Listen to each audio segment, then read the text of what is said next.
Bismillahirrahmanirrahim. Assalamualaikum warahmatullahi wabarakatuh.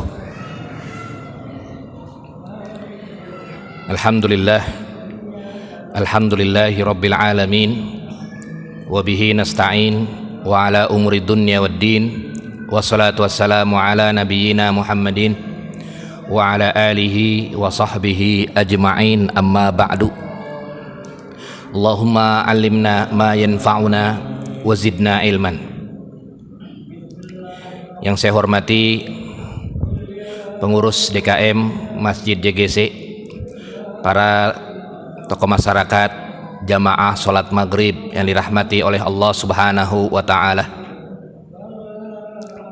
Pada kesempatan yang penuh barokah ini, ba'da maghrib ini, alhamdulillah kita bisa memulai kembali pengajian atau kajian ba'da maghrib setiap malam Sabtu.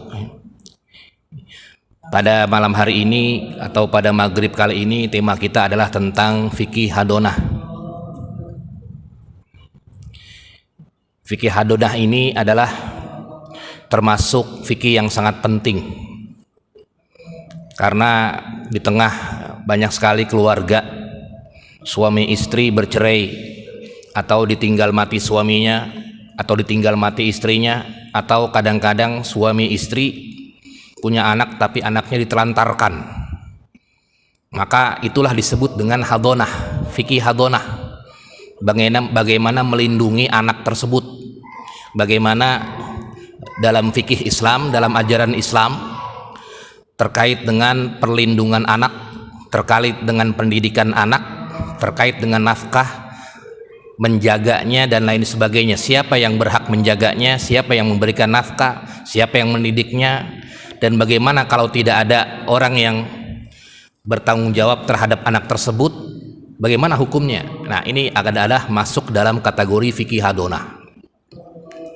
Jadi sebenarnya ya, di Indonesia ini memang sudah ada yang namanya Undang-Undang Perlindungan Anak, ada KPAI juga tuh, Komisi Perlindungan Anak Indonesia. Sebenarnya jauh-jauh hari sebelum itu ya, dalam Islam itu, dalam ajaran Islam sudah ada yang namanya fikih hadonah.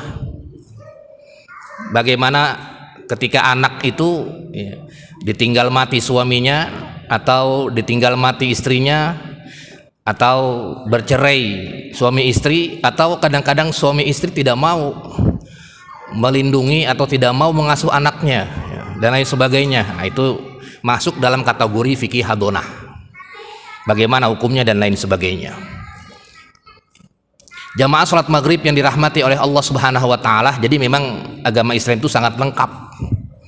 Sangat lengkap sekali, bukan hanya mengatur toharoh saja, bukan hanya mengatur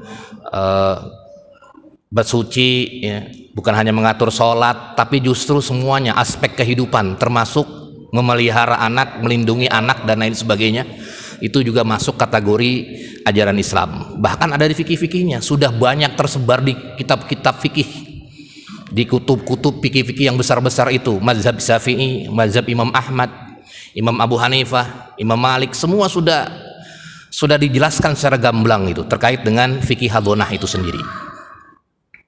Jamaah salat maghrib yang dirahmati oleh Allah Subhanahu wa ta'ala, apa yang disebut dengan al-hadonah, pakai ha bukan pakai ha, al-hadonatu. Al-hadonatu lugatan, ada secara bahasa, ada secara istilah. Lugatan ma'khuzatun minal hidni wa huwal janbu wa hiya ad-dhammu ilal janbi. Hadonah itu secara bahasa yang berada dekat dengan kita. Kalau sekarang kita berada dekat teman kita di sebelah kanan, sebelah kiri, teman seperjuangan kita, itu namanya hadonah juga secara bahasa. Teman seperjuangan, misalnya kalau pesantren itu teman sekamar, nah itu semua yang berkaitan dengan dekat dengan kita itu disebut dengan hadonah. Atau termasuk juga keluarga, suami istri itu hadonah juga. Karena secara bahasa hadonah itu adalah yang terdekat. Jadi kalau yang jauh itu bukan hadonah namanya, tapi yang dekat itu disebut dengan hadonah secara bahasa. Misalnya ada orang yang mengatakan itu satu hadonah dengan saya. Itu adalah teman saya waktu di pondok, dia luar biasa. Saya tahu kepribadiannya. Itu namanya satu hadonah, itu karena dekat sekali dengannya. Tahu tidurnya bagaimana, tahu dia bagaimana dari bangun tidur sampai dengan tidur. Nah, itu disebut dengan hadonah secara bahasa. Lugotan minal hidni diambil dari kata al-hidn wa huwal janbu. Dekat, di sisinya dekat.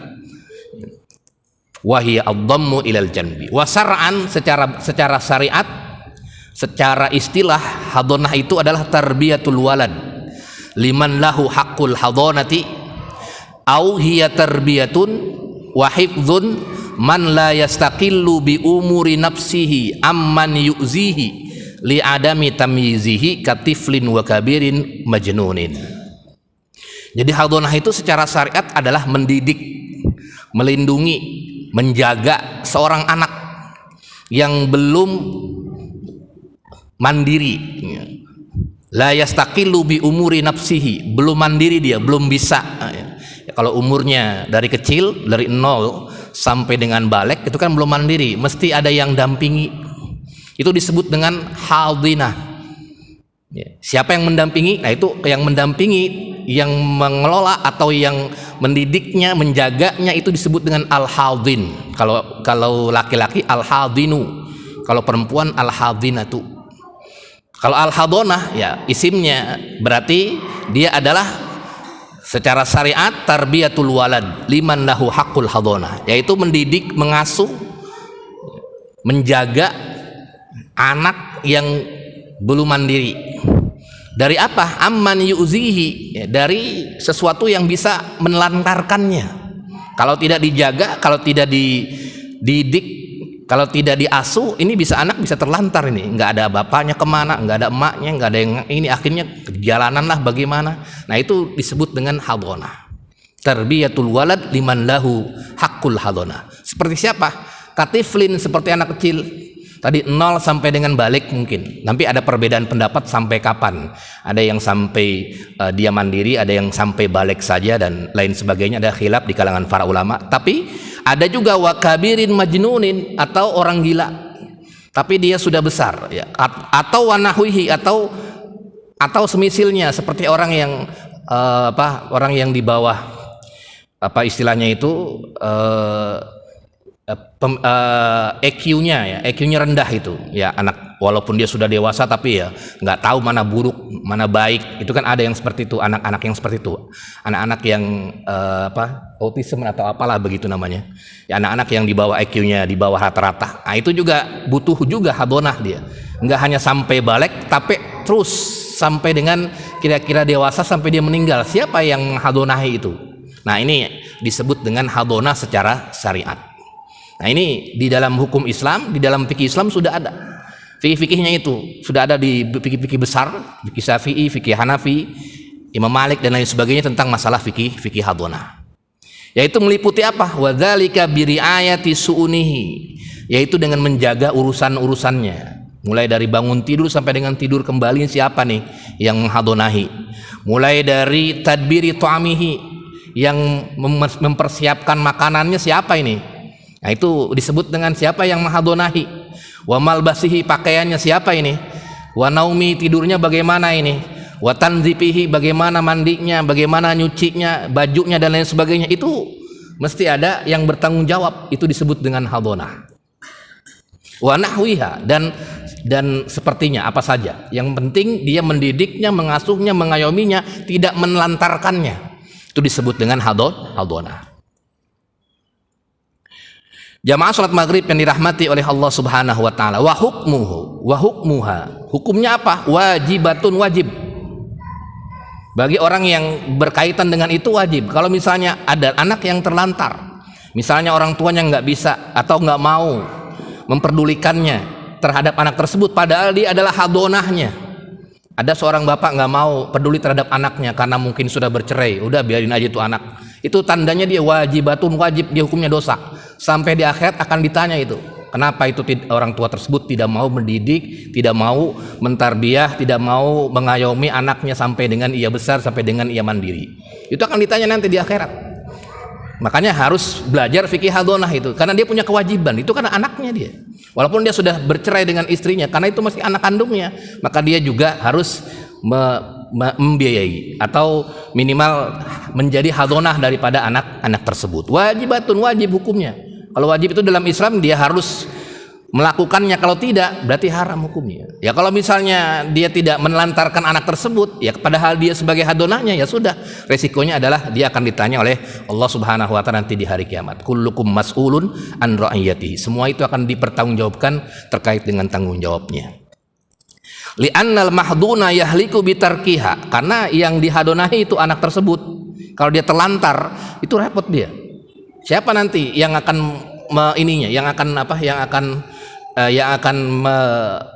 mengayomi anak tersebut? Maka orang yang menjadi hadonahnya itu hukumnya adalah wajib. Fawajaba hifzuhu minal halaki. Maka wajib bagi hadonahnya itu, bagi orang yang mempunyai hak untuk menjadi hadonahnya, wajib untuk menjaganya. Kama yajibul infaqu alaihi wa in ja'uhu minal mahalik. Ya, sebagaimana dia wajib juga meninfakkan, mentarbiyah, mendidik dan lain sebagainya. Ada sebuah hadis Nabi Muhammad SAW terkait tersebut. Ya, banyak sekali hadis terkait tersebut. Tapi yang lebih tertuju kepada masalah ini adalah hadis Abu Musa Al-Asy'ari dan hadis Ibnu Abbas. Ya, di sini hadisnya adalah riwayat Imam Muslim dari Ibnu Abbas dan dari Abu Musa Al-Asy'ari. Anna Aus bin Ubadah Al-Ansori. Ada seorang sahabat namanya Aus bin Ubadah Al-Ansori. Dakhala 'alan Nabi. Dia datang kepada Nabi Muhammad sallallahu alaihi wasallam. Faqala ya Rasulullah, innali banatun wa ana ad'u alaihinna bil maut.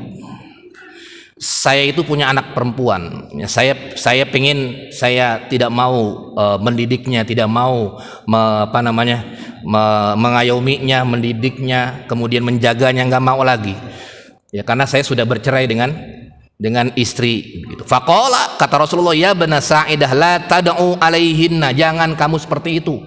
Kata Rasulullah, fa innal barakah fil banati, karena ada berkahnya kalau kamu mengayomi, kalau kamu mendidik, kalau kamu menginfakkan atau menjadi hadonah daripada anak-anak tersebut, apalagi anak kandungnya dan lain sebagainya.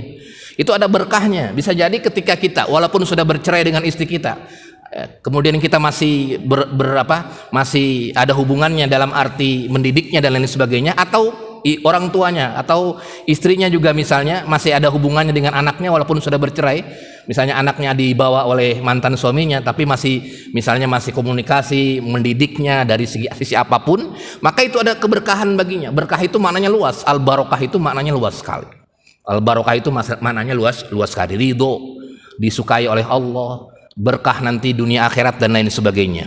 Hunnal mujammilatu indani, kenikmatan yang luar biasa itu akan turun baginya. Saqalahunnal al-ard, walaupun itu berat ya, karena kan sudah berpisah susah juga ya, sudah berpisah, tapi walaupun itu berat tetap warazaqahunna Allah Subhanahu wa taala akan memberikan rizki bagi orang-orang yang menjadi hadonah daripada anak tersebut, begitu. Nah, ini yang ada di dalam hadis Nabi Muhammad SAW terkait dengan perintah hadonah itu sendiri. Kemudian jamaah yang dirahmati oleh Allah Subhanahu wa taala. Biasanya kasusnya di sini adalah yang pertama yang terjadi itu adalah tajbiru al-hadinatu alal hadonah iza ta'ayyanat 'alaiha bi allam yujad ghairaha. Yang pertama itu adalah ketika ada seorang ibu, ya anak kandungnya, ibunya. Kemudian ia ta'ayyanat 'alaiha, ia rela, saya nanti akan mengasuh anak tersebut. Maka dia jatuh ke tangan dia, menjadi hadonahnya daripada ibunya tersebut. Makanya kalau masih kecil, biasanya masih kecil, misalnya masih 0 sampai dengan balik atau tamyiz, nanti ada perbedaan pendapat, itu jatuh ke tangan ibunya terlebih dahulu, yang mendidiknya dan lain sebagainya dengan syarat tertentu tentu.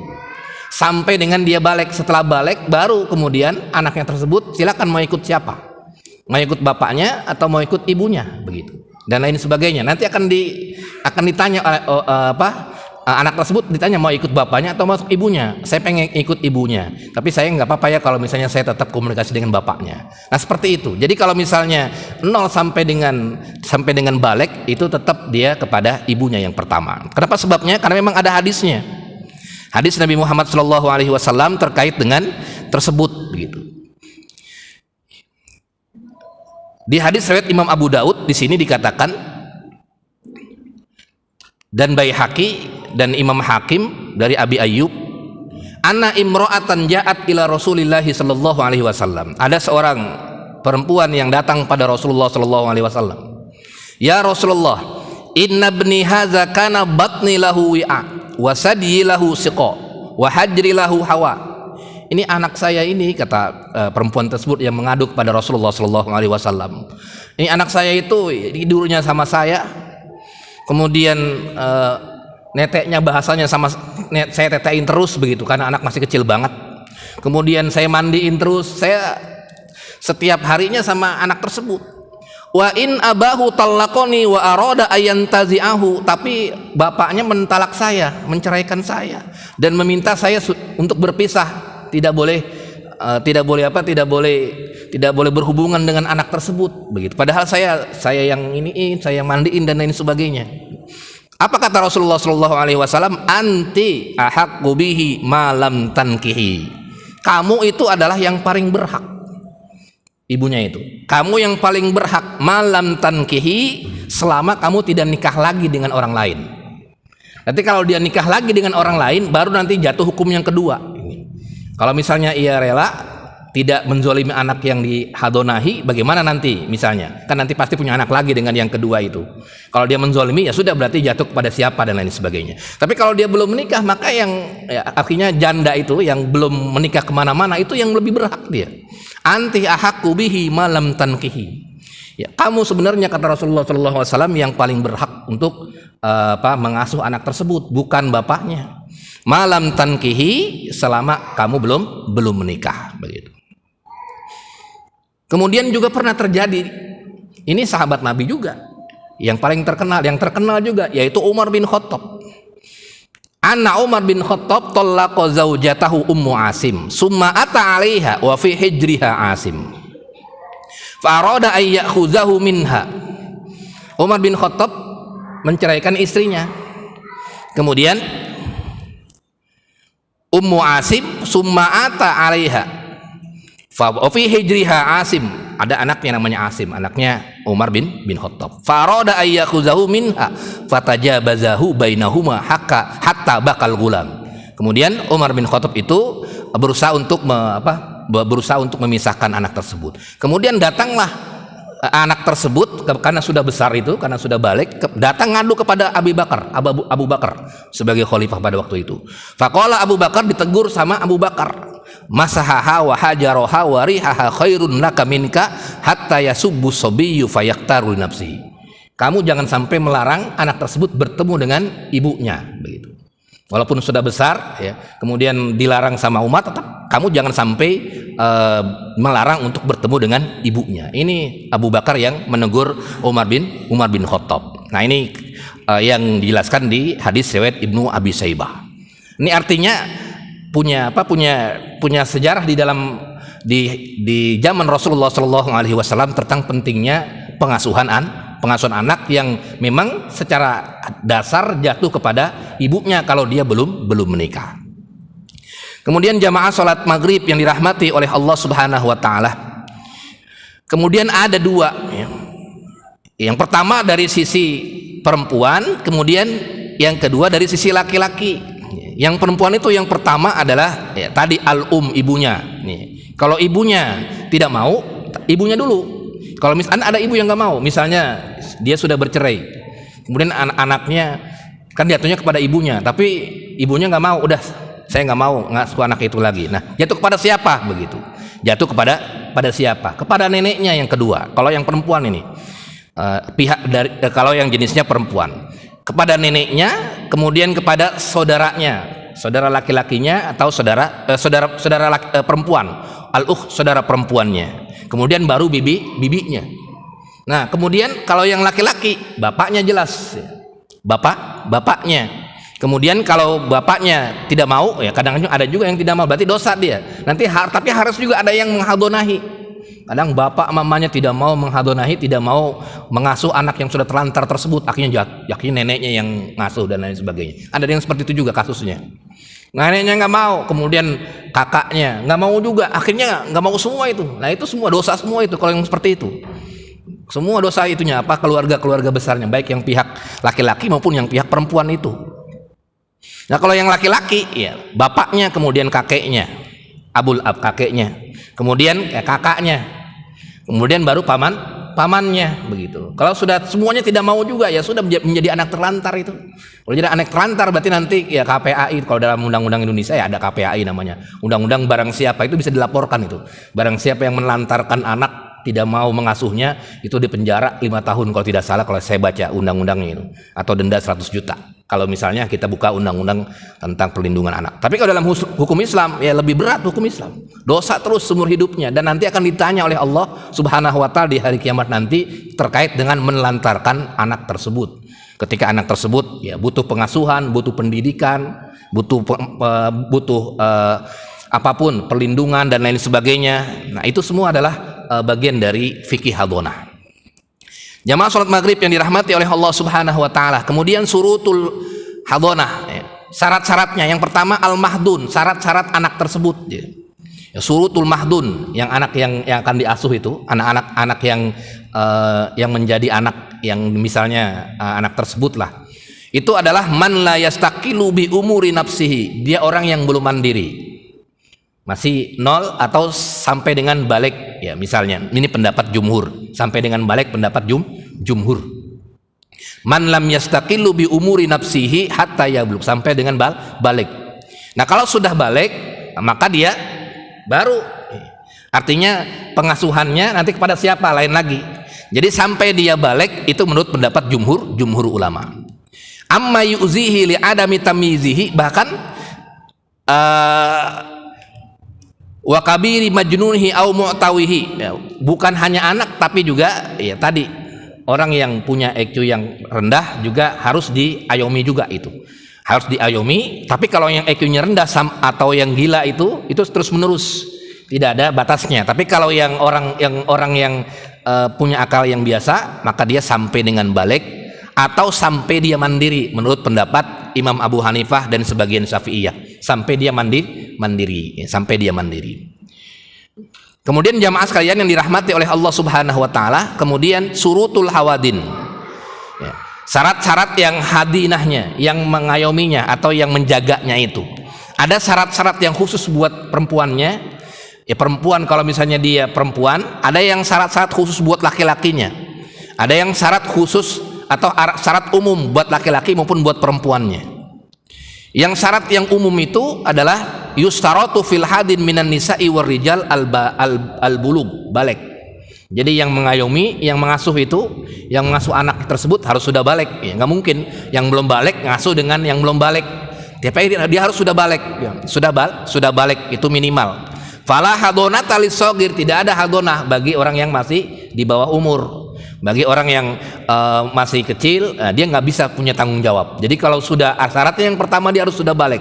Umur 15 tahun, kalau dia memang sudah bisa menghadonahi, sudah bisa mengasuh anak, ya, sudah bisa mendidik anak dan lain sebagainya, karena memang anaknya dia, ya sudah, berarti dia cukup, berarti dia sudah masuk kategori yang pertama. Ini buat laki-laki, buat perempuan juga, yaitu al-bulugh, balik. Kemudian yang kedua adalah berakal. Berakal itu ya buat laki-laki, buat perempuan. Nggak bisa orang gila mengasuh anak, tidak, tapi dia harus sudah berakal. Fala hadonata lil majnun, tidak bisa kalau misalnya dia gila, nggak mungkin dia mengasuh anak, tapi dia harus berakal, punya akal. Li'annahu ma fi hajatin, karena ketika ia berakal maka dia bisa mendidiknya, bisa mengaturnya, bisa mengayominya, menjaganya dan lain sebagainya. Kehidupan sehari-harinya ia perhatikan dan lain sebagainya. Kenapa? Karena dia berakal.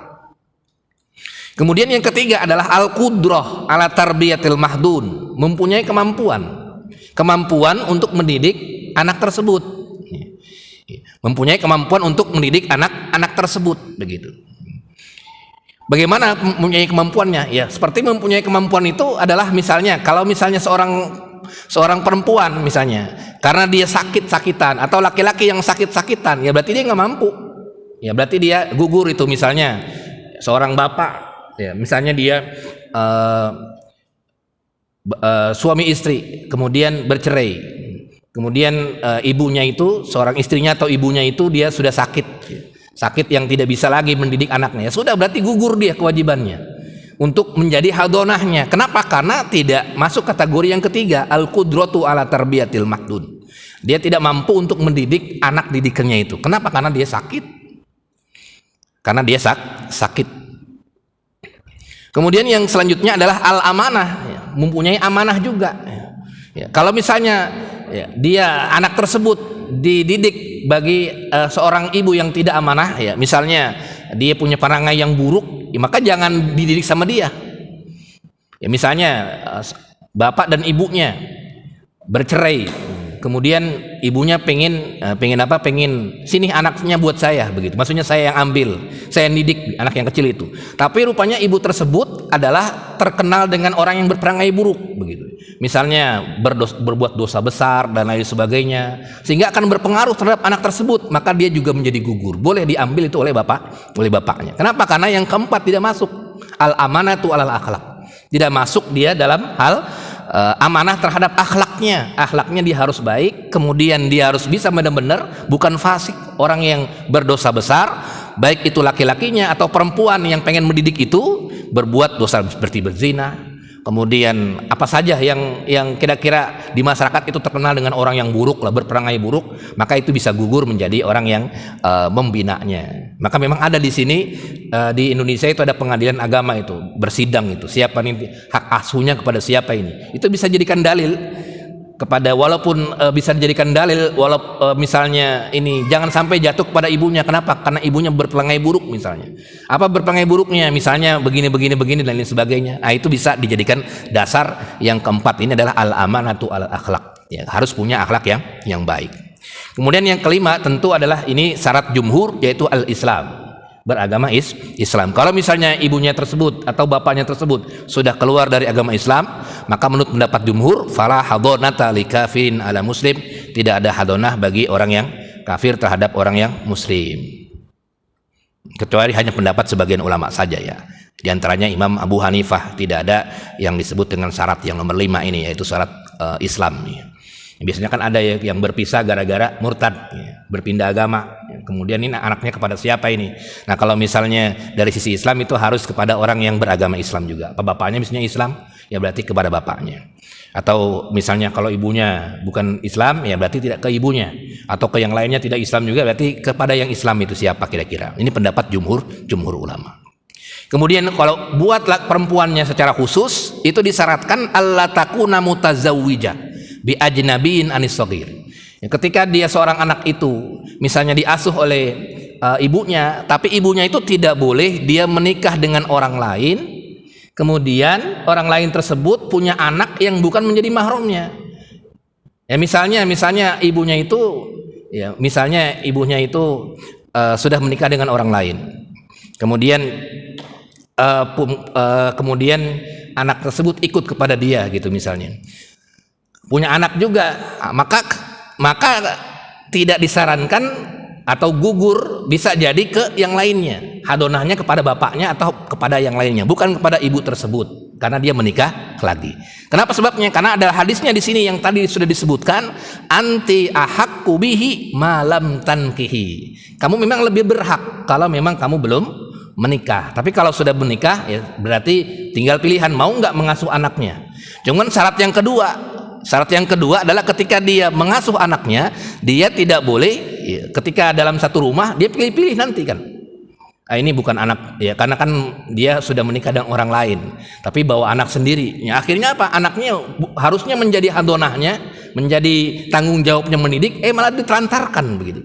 Malah lebih condong kepada anak yang dari hubungan dari suami yang keduanya begitu misalnya, suami yang baru itu punya anak lagi, akhirnya lebih condong pada itu, nanti kan akan seperti itu, maka itu bisa menjadi gugur kewajibannya, bisa menjadi gugur sebagai hadonah, maka bisa dialihkan kepada bapaknya atau yang lainnya.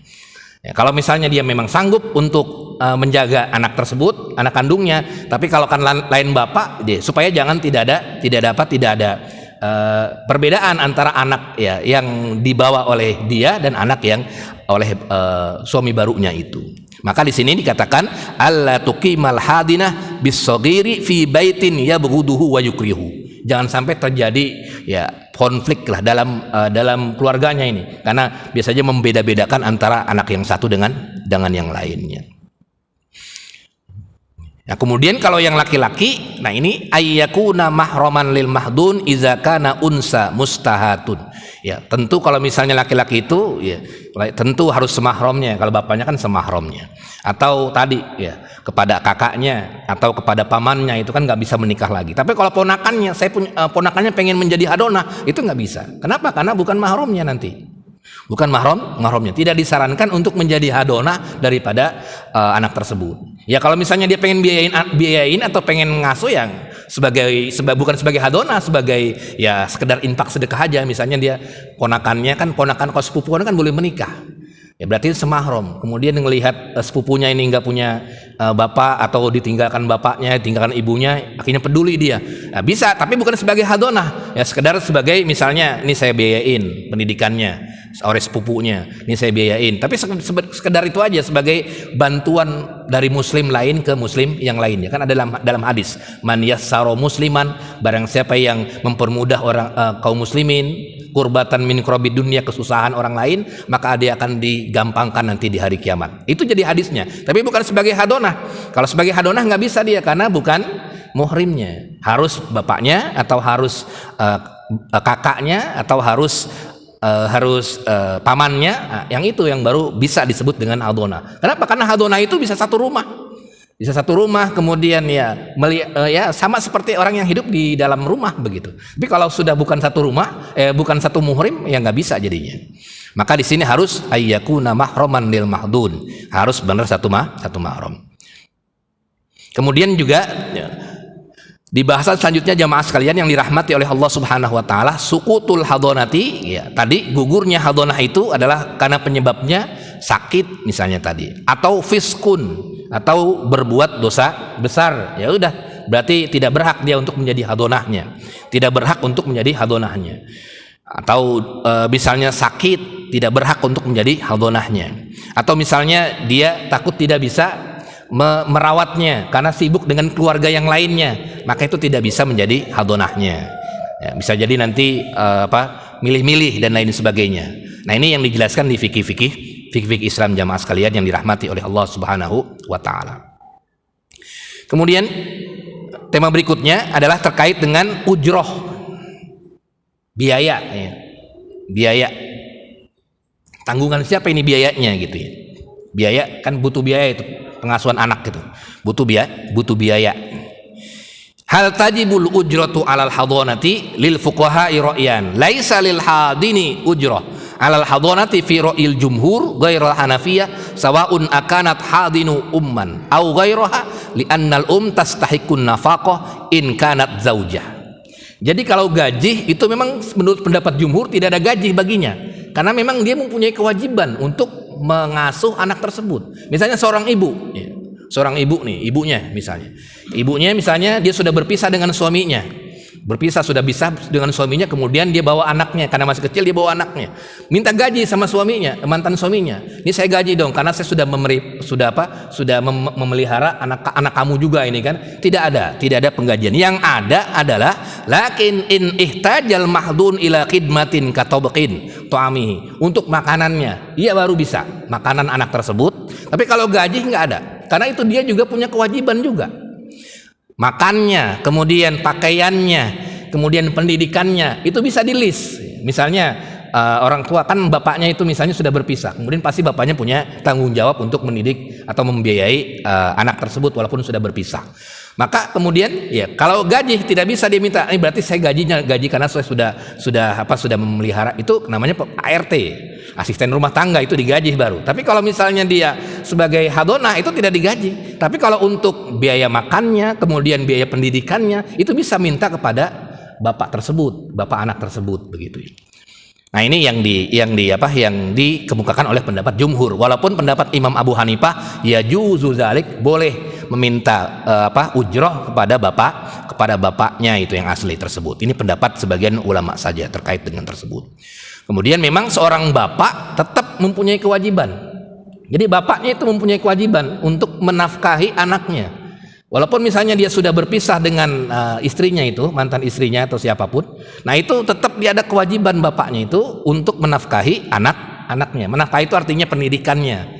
Ya, pendidikan itu kan semampu daripada bapaknya. Kalau bapaknya itu gajinya banyak, ya berarti pendidikannya juga harus oke. Tapi kalau bapaknya gajinya hanya sebiasa saja, berarti ya tergantung daripada penghasilan daripada bapaknya tersebut. Kalau bapaknya sudah nikah lagi, ya tergantung juga. Kalau misalnya dia tidak mampu lagi, ya nanti tinggal di fikih yang dijelaskan di sini adalah dikomunikasikan dengan istri atau mantan istrinya tersebut. Kira-kira seperti apa begitu. Nah, ini yang diinikan oleh para ulama terkait dengan hadonah. Sampai di sini ada diskusi jamaah sekalian yang dirahmati oleh Allah Subhanahu wa taala terkait dengan bab hadonah. Kalau adopsi anak tidak boleh, dalam Islam itu tidak ada yang namanya adopsi. Yang ada adalah memelihara. Tapi ini bukan hadonah. Kalau memelihara anak itu kalau orang lain bukan hadonah namanya wilayah. Nanti ada bab lagi namanya wilayah. Kalau yang hadonah itu tidak bisa menjadi hadonah, karena dalam Islam itu hadonah itu hanya buat semahram saja. Ini hadonah saja. Tapi kalau misalnya kita punya anak asuh orang lain, nah itu kan berarti bukan hadonah kita, tapi kita bisa membiayainya karena itu adalah infak sedekah kita. Itu masuk dalam bab fikih selanjutnya, namanya fikih wilayah.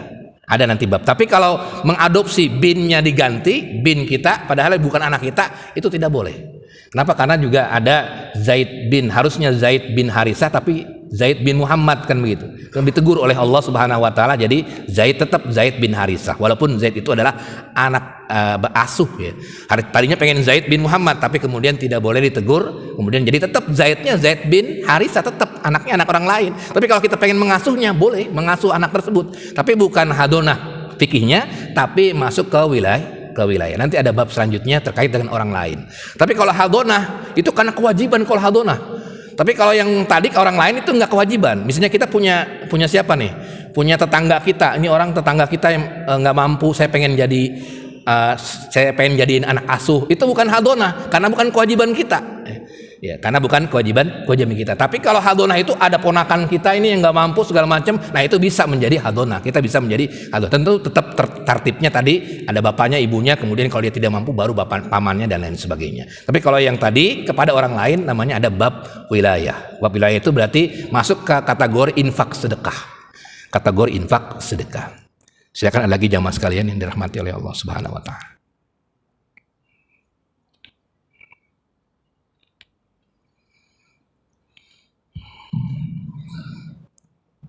Ada satu masalah cerita di satu keluarga yang sudah miskin, kemudian bapaknya mengatakan anaknya tidak diurus. Nah, kalau senar anaknya ini sejauh mana apakah mereka berbakti sebetulnya atau bagaimana? Kalau misalnya ia tidak ditelantarkan oleh bapak ibunya, tetap kalau saya pribadi ya tetap kalau birrul walidain itu tidak terbentuk, tidak bisa memutus ya. Ya itu berarti anaknya legowo kalau misalnya. Tapi jangan sampai biasanya ini kan yang pertanyaan ini bapak ibunya menelantarkan dia. Kemudian anak tersebut apakah ada kewajiban untuk birrul walidain atau tidak gitu ya. Berbuat baik kepada orang tua tersebut padahal orang tuanya sudah menantarkannya gitu. Nah, kalau dia berbuat baik kepada orang tuanya itu mendapatkan pahala juga. Mendapatkan pahala karena memang itu sudah menjadi kewajibannya, karena birrul walidain itu juga termasuk dalam kategori birrul walidain itu termasuk hal-hal yang sangat-sangat dianjurkan begitu. Jadi walaupun bapak ibunya itu sebejat apapun, tetap kalau anak itu kalau pengen berbakti kepada orang tuanya itu akan mendapatkan pahala yang luar biasa oleh Allah Subhanahu wa taala. Bukan berarti sebaliknya. Kalau misalnya bapak ibunya bejat, udah saya nggak mau lagi. Istilahnya tinggal itu bapak ibu saya begitu. Tidak seperti itu. Justru seorang anak itu tetap dia punya kewajiban untuk birrul walidain walaupun bapak ibunya itu dia dulunya tidak mengasuh dia dan lain sebagainya.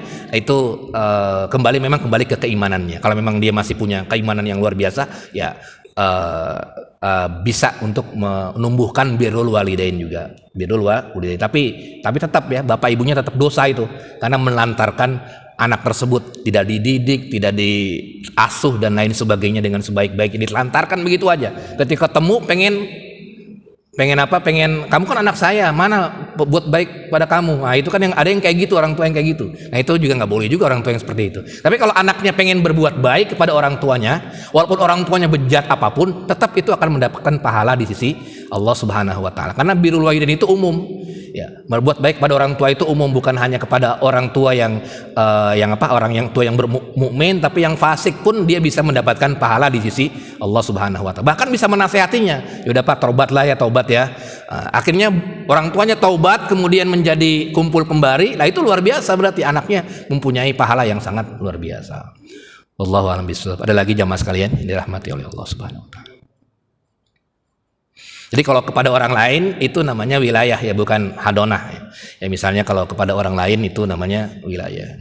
Ya misalnya kita punya anak yatim, kita punya anak duafa, kemudian kita asuh kita datangkan ke rumah kita gitu. Itu bukan hadonah namanya, tapi itu wilayah. Kalau hadonah itu dalam fikih Islam hanya terkait dengan hubungan mahram saja ya. Karena itu kewajiban itu. Karena itu kewajiban.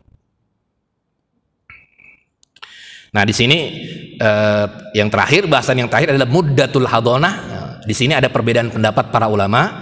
Tadi ya sampai ada 3 ini ya, ada sampai balik, kemudian ada sampai tamyiz. Tamyiz itu adalah membedakan antara hal yang baik dan yang buruk. Kemudian sampai dia yastagni an khidmah wa yastaqillu binafsi, sampai dia mandiri, mandiri. Ini pendapat Imam Abu Hanifah dan sebagian Imam Malik, sampai dia mandiri.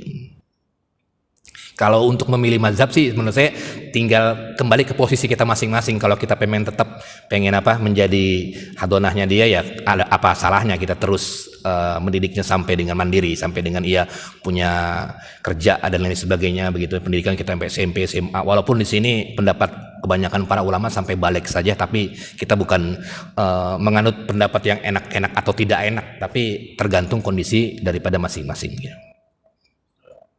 Iya Pak Haji.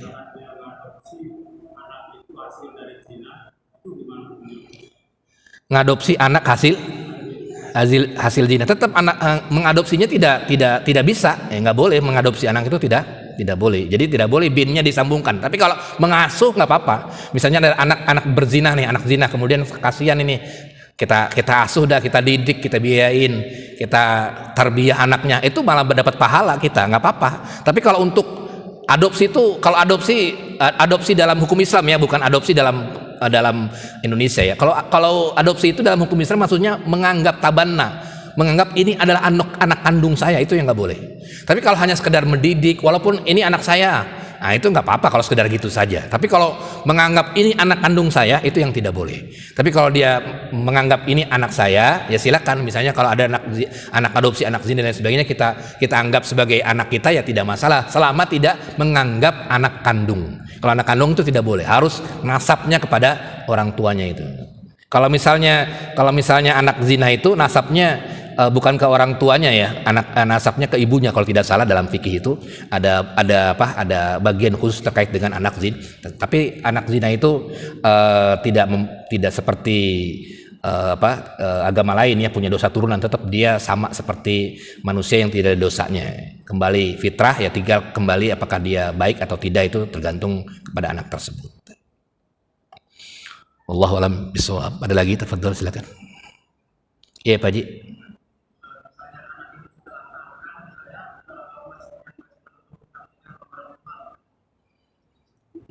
Kalau apa?